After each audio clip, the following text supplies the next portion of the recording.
The biggest property owner in the city of Albuquerque is also the city's biggest slumlord. It has thousands of properties it paid millions for, which it can't sell or develop. Much of it is run down, dangerous, and disgusting. Who is this slumlord? News 13's Kim Holland has the surprising answer on Special Assignment. This is the only place I can afford. Vielka Ramirez fears for her children's safety in the sometimes rough Trumbull neighborhood in southeast Albuquerque. But the area's well-known violence and crime is not the only reason. I've been here for 2 years and I've seen it that way. This eyesore across the street also worries her. You see people sometimes wandering around there in the nights. The city boarded it up and fenced it off to keep vagrants out. But that was years ago. Whoever owns it would sell it. It would help the economy. I would say so. Well, the city owns it. What do you think about that?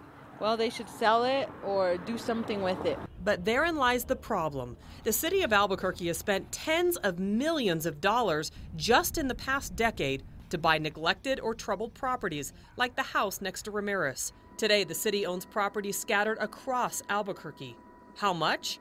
Your guess is as good as the city's. Many of them were acquired back historically 20, 50, 75 years ago, and the records just aren't there. City officials plan to resell some of the properties and redevelop others as community centers or low-income housing.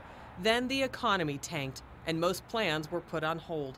Now the city admits it may have gone overboard. We're really in a situation now where we couldn't sell them for what we paid for them. So here's how it worked. Some properties were donated. Others were land swaps, but most of them were purchased. Still, nobody ever stopped along the way to figure out how much Albuquerque and city taxpayers now own. The city has discovered it owns more than 2,200 properties, and that number is still growing. One development that was actually built is the new complex at Trumbull in San Pablo. It takes up an entire city block. The city bought the land and sold it to a developer. But most city-owned lots are in roughly the same condition as the one across the street from the apartment complex Veronica Dominguez manages. She says many people dump trash here. I think they should do something. It shouldn't just be sitting there. I mean, that's our tax money going, just sitting there. It should be, and it needs to help the community. But for a majority of the city lots, developers just don't want to take the financial risk for redevelopment. And for the moment, the city sees no end in sight for the property problems. It's difficult to fix in 100 days what it took perhaps 100 years since the beginning of cityhood to basically create. Kim Holland, KRQE News 13.